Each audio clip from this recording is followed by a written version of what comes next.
He's been making us chuckle for over 20 years and last year swapped the haha for the cha-cha. He's telling us all about it in his new book, Very Keep good. Laughing, which is out now. So please welcome a guest you certainly don't want to miss. It's Chris McCausland! Good morning, Chris McCausland!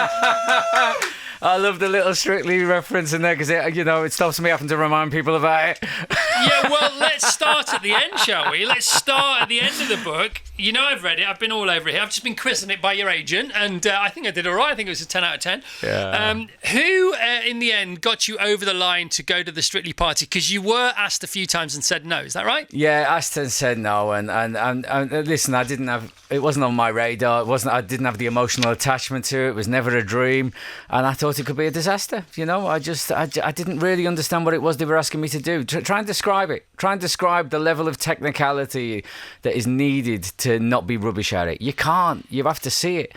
And so, asking me to do something that's completely unknown. And listen, representation is important across mainstream programming. I've always believed that. But it's only good if it's positive. If it's a disaster, it does nobody any good. It sets it back. It shows that people with disabilities are incapable, and that is, that's worse than not doing it.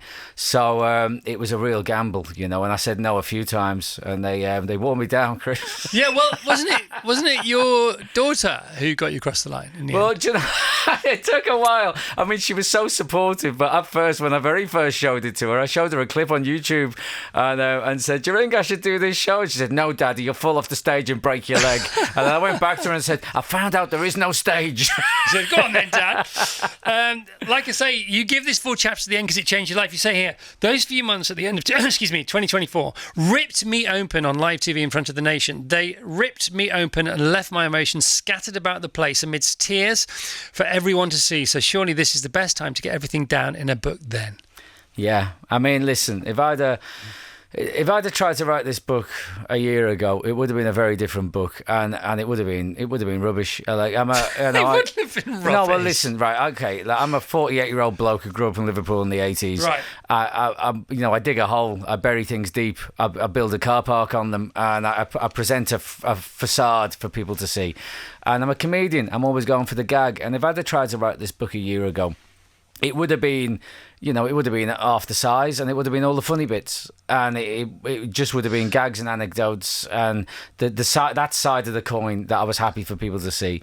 And then, honestly, Strictly, it really kind of it affected me, and I think when you are exposed to people like that over such an intensive consuming period for 4 months, and everybody watches the slow kind of disintegration of a man's resolve until you're a blubbering mess on the telly, and you really learn the value in sharing a part of yourself with people that you would have kept private, and sharing that vulnerability. And it sounds a bit wishy-washy, but It doesn't sound wishy-washy at all, man. I came out of it feeling so much more open and seeing the value in that, and so I was able to write this book with all of those bits that I wouldn't have put in a year ago. That's so interesting.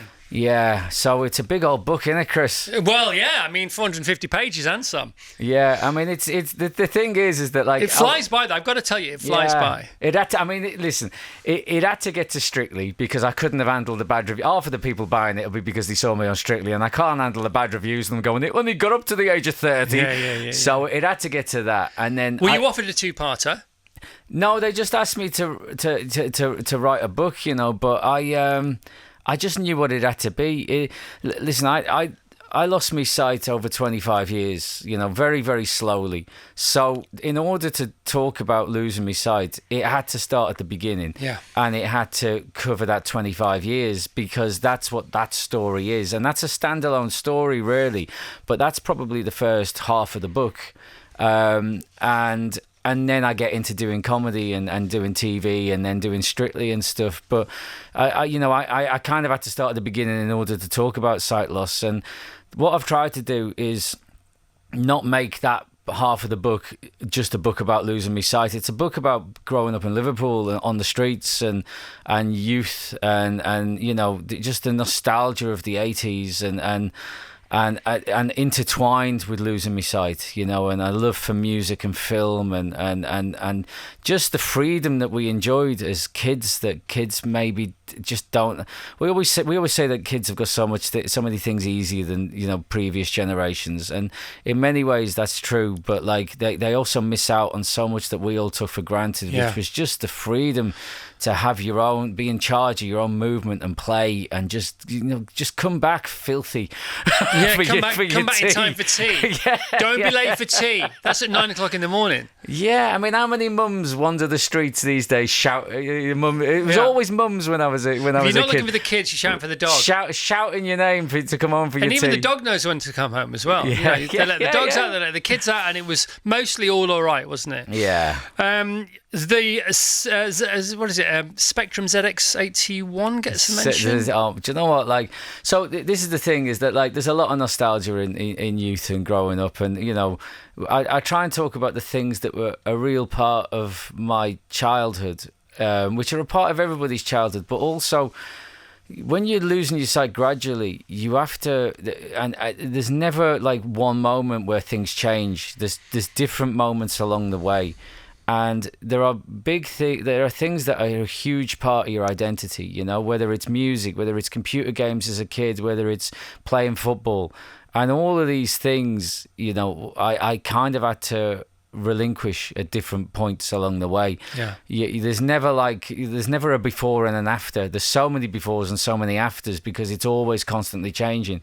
And so I talk about the nostalgia and the love of computer games and that aspect, but also, you get to the point when you're kind of living through a very, very slow drip-fed deterioration, where I think of it in terms of scales, and there's a set of scales, and on one side is the enjoyment of the thing that you love, and on the other side is the effort and the strain that it takes to enjoy it. And once the balance shifts, you kind of go, I have to let this go now, and I have to find something else to fill the hole.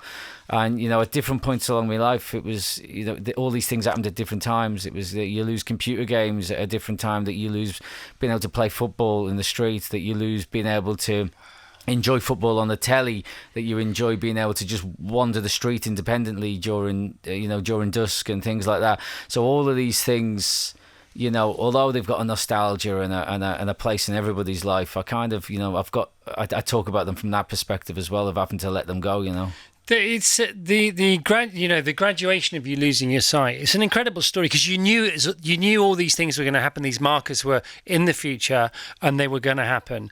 So you couldn't be more candid about this, and it's such a touching and moving journey. And it's funny. You're funny on every page. You grab us. You make us laugh, you make us cry, and that's how this book trips along. It's a brilliant book. Chris McCausland, the autobiography, keep laughing. And of course you do, like you say, you've got to let the lid off now and again, because one thing you've done a lot is bang your head, isn't it? And you talk about banging your head, and you got used to banging your head, and then one day it just all came out, didn't it? Yeah, I mean, like you listen, when you're losing your sight, there's frustrations along the way, and there was never anger, and there was never anger, and there was no. I think when you're a kid as well, you don't really look into the future and go, oh, when I'm 30, I'm going to be blind. You're kind of very much living in the moment.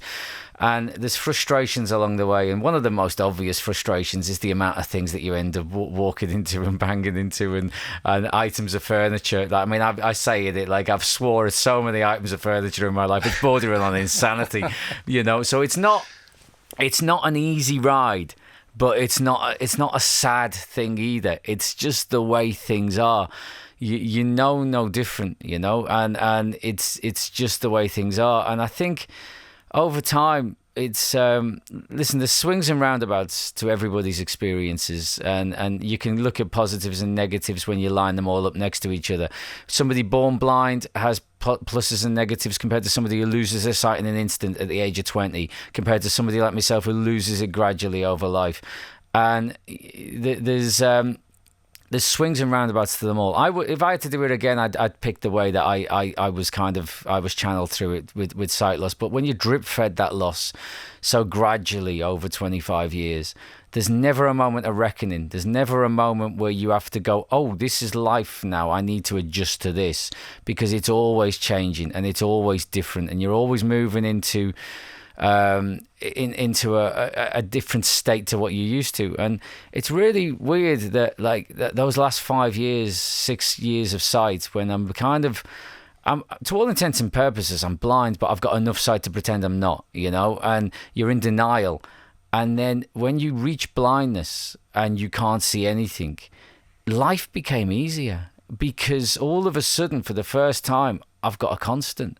I've got this one thing now that I can go, oh, this is just it. Now, rather than spending the last God knows how long getting worse at being able to see, I can start now getting better at not being able to see. And it sounds weird to say life got easier when I became blind, but it kind of did. So, it's, that story about after the funeral. Yeah, my nan's funeral. Yeah, and I didn't go to my nan's funeral because my nan deteriorated with cognitive and the strokes and things and dementia, and I got to say goodbye, and her funeral was on me Freshers Week, and my mum was insistent that I went to uni and was part of that, making friendship groups and the friends I made in that first week as well are my closest friends in the world today. So but I wasn't there, and on the day of her funeral, when you kind of I was walking through the streets of Kingston, with as much alcohol in me as a fresher has, and I was struggling to see in the dark, but pretending I could, and I walked into a lamppost so hard, Chris. I can still hear the dong in my head. And as I say, I've walked into so many things, and I brush it off, and I swear at the thing, and I kind of I instantly burst out crying in the middle of the street. One too many, wasn't it? I think it was just everything kind of disintegrated in that moment, But gosh. But there's funny things along the way, mate. There's loads of funny things along the way. I mean, like Patricia. Right, first of all, how do you meet Patricia? Who is Patricia? Where's Patricia come from? How come you Duolingo'd it right up with Patricia? So she's from Brazil, yes. But she's lived in, she moved to Muswell Hill when she was 6 years old with her family, and she speaks much better English than I do, mate. So, we met. She used to work in TV, and we met when I quite new at comedy. She was making a documentary about the Edinburgh Fringe, and but she's a psychologist now, and so we met there. But we've been together for 20 years, and you've given Brazilian a go. I've had a go, mate. I mean, listen, Give us an example of how that might have worked from the book, which I have read. So I was always rubbish at languages throughout school, and but when you're an adult, you go, well, I actually want to learn now. So I tried Portuguese, and I'm learning it, and I thought, well, I can speak it at home as well. She'll speak it with me, and then I'll be able to, I'll excel, won't I? Yeah. So I'm learning it, but you're obviously learning very basic Portuguese. And honestly, 2 months in, she came home from work. She begged me to stop. She said, I can't handle this. I'm coming home from work knackered. She said, it's like talking to a toddler. And I'm going today is Tuesday. I'm a businessman from Porto. Yeah. I have bought a hat. Would you like to go to the restaurant with me? So funny. Please stop, for the love of God. Yeah. Honestly, it's as funny as it's moving, and funny is moving anyhow. Sitcoms. You talk about sitcoms, all the sitcoms that you loved, and then you became better known. And one of the most thrilling things that's ever happened to you is that one of your comedy heroes recognised you, and that would be Tony Robinson from Blackadder.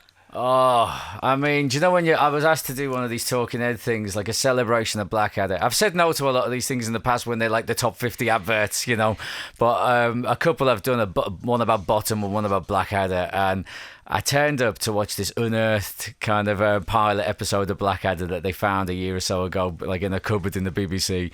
And Tony Robinson came straight over to me, and he went, all right, Chris. He said, lovely to see you. He said, you're never off the telly, are you? And I was like, honestly, I couldn't believe he knew who I was. And you try and play these things cool in the moment, don't you? Do you know, so this week, I'm plugging the book. I had a similar experience in that I was on the One Show with Minnie Driver, right? Yeah. Now I'll admit, going back in the 90s, oh God, I had a bit of a crush on Minnie Driver, you know, for Grosse Pointe Blank and Good Will Hunting, and I think she's wonderful. And but I also knew she kind of lived. I thought she lived in America and stuff, and I turned up fully expecting to have to explain to her who I was and why I was there, and she came straight over to me and she went, "Oh my God, Chris," she said, "I love you on Strictly Hope." So I said to her, I said, "I'm finding this hard to handle at the minute." Bring back Tony Robinson. Yeah, because she lives here now, doesn't she? I think she's moved back here. She's so lovely. She's gorgeous. So lovely. She's such a wonderful human being. And so engaging, you know. And so these little moments, I find it quite. I try and play it cool, Chris. Yeah, I find you do it hard play to it cool. handle. You're a cool guy. I find it hard to handle sometimes. You're a cool guy, man. You talk about, like I say, loads of nostalgia. It's right from the sort of the heartland of the people who listen to this kind of show. You talk about all your favourite sitcoms. You loved a game show, didn't you? Yeah, well, you know, like when you're growing up, you know, especially in a TV household where the TV's on every evening. Weren't they, in the Northwest? Yeah. It's, you know, you have a love of comedy now. You don't really find your own comedy till, you know, you're getting towards, you know, you 11, 12, 13 years old, whatever, when you start discovering comedy that's, you know, for you. But it's you're just immersed in it from the first years of your life, really, when you can understand what's going on the telly. With all the game shows are hosted by comedians and entertainers, and all the sitcoms that your family watched, you know, and you grow up with things like Les Dawson on Blankety Blank and Ted Rogers on 3. Do you remember 3-2-1? Yeah, of course. No, you start with 3-2-1, and we thought we were missing the point of 3-2-1, but in the fullness of time, no, there was no point. There was no point, no, and you'd watch it, and I mean, for anyone that doesn't know 3-2-1, there'd be a connection. Forget traitors. There was a connection between like the answer to a question, it's a riddle, and the prize, and riddle. he'd go, "Oh, the answer is table. Tables are made of wood. Wood comes from trees. Trees have leaves. What do you want to leave? You want to leave this country? Where to? Spain. You've won a holiday in Spain." And you go, "What happened there?" I know, it's so true. And it was so before merch, because we all wanted a dusty bin. Yeah. And if they'd have sold them, they'd have sold millions, but they didn't. We're getting loads and loads of response to you being on the show, Chris. Good morning, Chris. I'm losing my sight in my right eye. I was very scared at first, but I've been following Chris for a while now. He gave me the courage to come to terms with it. Do you get a lot of this, Chris? Do you know what? Like, it's Johnny, by the way. Doing Strictly, it really, really took me by surprise about, you know, it surprised me that it was emotional, that people would find it emotional.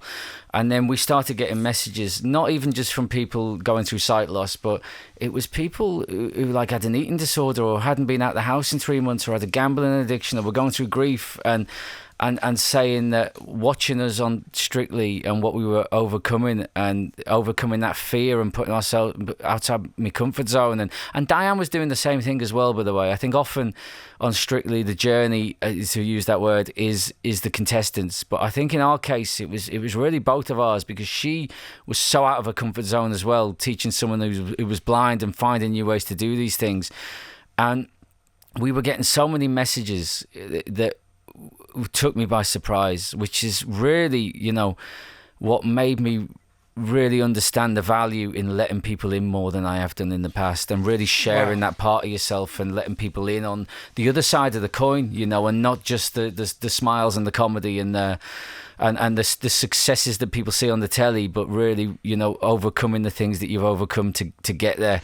And so, yeah, it's messages like that, you know, I've tried to, you know, give a little bit more of myself in the book and let people in. Well, there's so many more coming in. Chris, this book has gone in my basket straight away. My brother-in-law, says Claire, in Weston-super-Mare, is losing his sight due to retinal pigmentosa, and it will help me understand so much more. It'll also help my husband understand. It's a completely different condition, but how much his world has changed after a double lung transplant is a similar journey. So they got it all going on here. Well, this is the thing. Everybody's got their own thing, whether it's visible or not visible, or physical or mental, or, you know, we've all got our own things to overcome, and they're all different, but there's so much overlap in the middle, you know. You've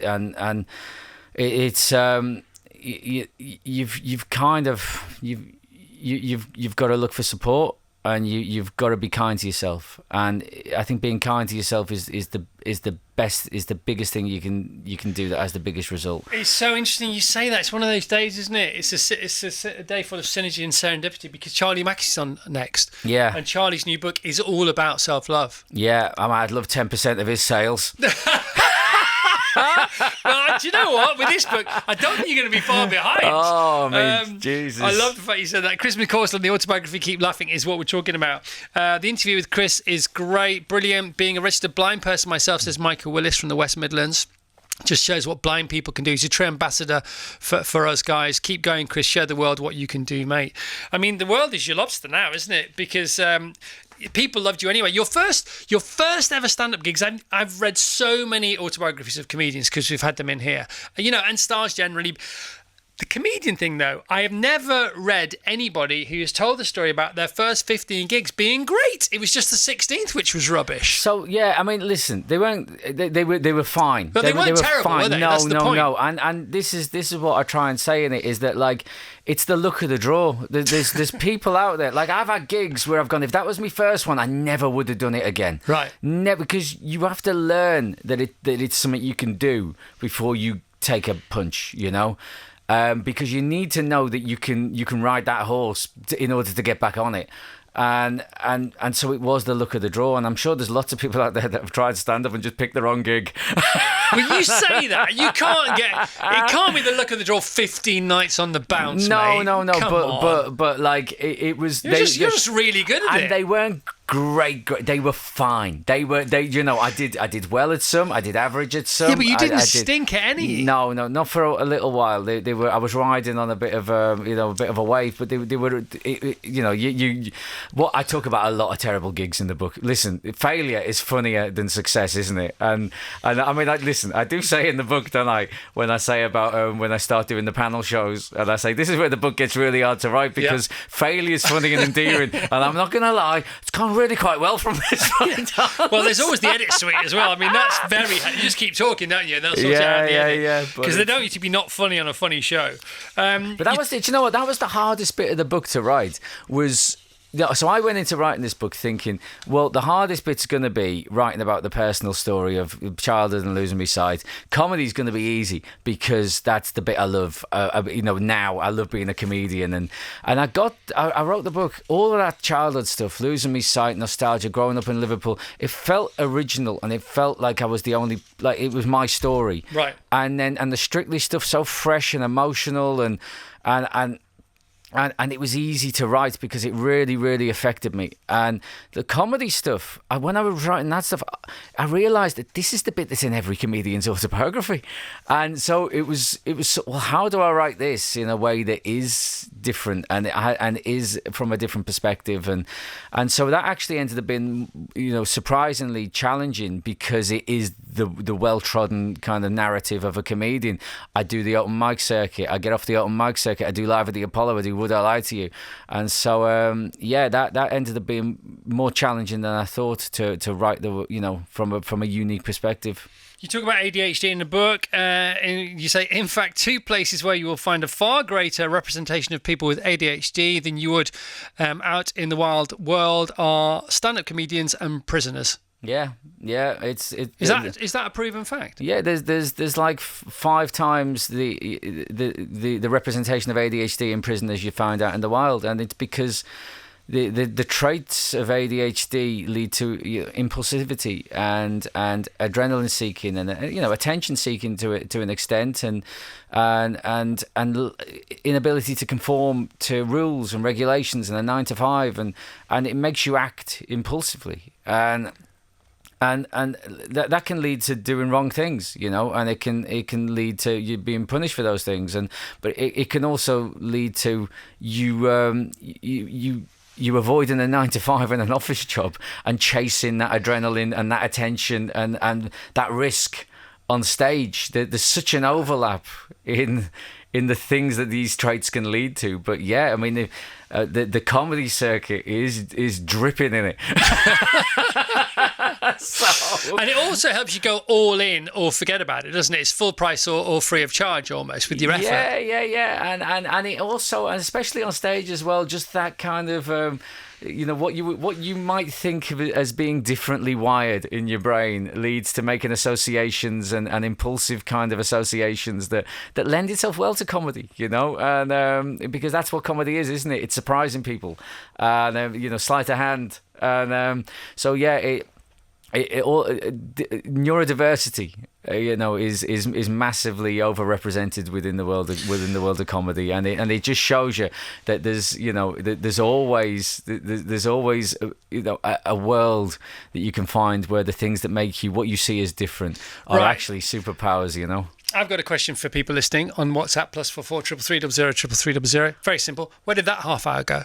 That was half an hour. That was half an hour. We've just done half an hour, mate. Oh wow, okay. And we got to be. Time flies. Fun. Does it feel like half an hour to you? It feels like 5 minutes to me, though. Yeah. That's crazy, man. I like talking, Chris. I can waffle. Yeah, but you got something to talk about. Chris, I love you. I love Chris McCausland. Do we love Chris McCausland? I think you're amazing. I really do.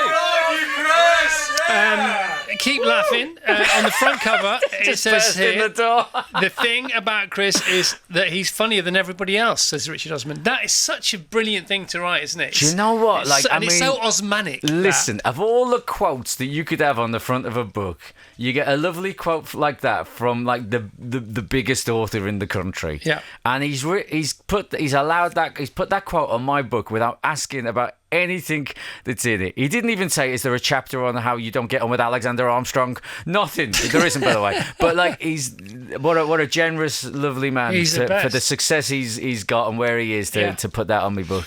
Before you go, and I don't want you to go. I actually don't want you to go ever. I just want you to be on the show every single day. You do finish with a great story about winning a BAFTA for Strictly, and not being there to pick it up, which is just crazy, isn't it? You know what? Inadvertently, coolest thing I've ever done in my life, Chris, is not turn up to collect a BAFTA. But we were up against Gavin and Stacey. I know. And listen, the BAFTA we won was the only BAFTA that was down to a public vote, right? You know that when things are down to a public vote, it's usually just a numbers game, yeah? If you've got a show that's on Netflix up against a show that's on Channel 5 and it's a public vote, Netflix is winning because more people watched it, right? And so 18 million people watched Gavin and Stacey. I'm like, well, that's one, hasn't it? And listen, Gavin and Stacey is wonderful. It's brilliant. It's amazing. But I think it shows that, I suppose, the connection that we kind of made, and it surprised me. But Di was there. This is what happened. Di was there, right? I couldn't follow it on the telly, right? Because it's kind of live, as you know, but not live. It's an hour later. Yeah, it's still happening in the room. Live. Yeah. But they edit out the swearing and political statements, so I couldn't follow it in the moment, right? This is an exclusive. This Chris, is it? Right? Yeah. No way. So I couldn't follow it in the moment. Yes. The award before was Best Entertainment Show. Would I Lie to You won. So Lee is backstage, right? And Lee's texting people because they've just won a BAFTA, right? And they announce us as the winner. So Lee quickly texts me, Chris, you've won. I was like, no way. And Di went to the front and she did her speech and she was brilliant. She was funny. She represented us both really well. And she went off to do the press and Lee was there, still with his phone in his hand, and he goes, Di, well done. He went, I've texted Chris and I've told him, and she was furious with him. Because he got in there first. Yeah, because she wanted to tell me, and he was straight in there. So there you go, mate. Congratulations, well done for writing it, and well done for going to places that you never thought you might. Once upon a time. Yeah, thanks, mate. And do you feel like you were given permission? The universe gave you permission. You were liberated. That sense of freedom must be wonderful. And has that stayed with you? Is that how you still feel? Do you know what? I say in the book, about Strictly, it's weird, isn't it? It's just a show. It's just a show about dancing. It really affected me on such a level, and it wasn't even not necessarily just the show, but the how it kind of how it connected with people, and it's changed how I think about a lot of things, how I think about perfectionism. I've always been crippled by it. It's not about, things are never going to be perfect. It's about how they connect with people and not how good you think it is. and about sharing those parts of yourself that I would have kept locked up, because it's not only valuable for other people. I'm in a privileged position, with the opportunities I've been given, but it's also valuable for me, and I didn't realise that. And so I honestly, maybe in 3 years' time I would have stitched myself back up, and but at the minute I feel very, very open. So it's work in progress, isn't it? That's everything is, isn't it? Yeah, and that's what I mean. The book for me yesterday, it was wonderful to read. So thank you so much. Big old fat book, isn't it? It's like a proper adult wrote it, Chris. It's a proper book, mate. It's a proper book. One day we'll all get there, Chris. All right, Chris McCausland. Let's hear it for Chris, please. Keep laughing. The book is out now. It's absolutely fantastic. I don't know how it's not going to be number one. Chris, great to see you, man. Thanks very much, Thanks mate. so Cheers. much.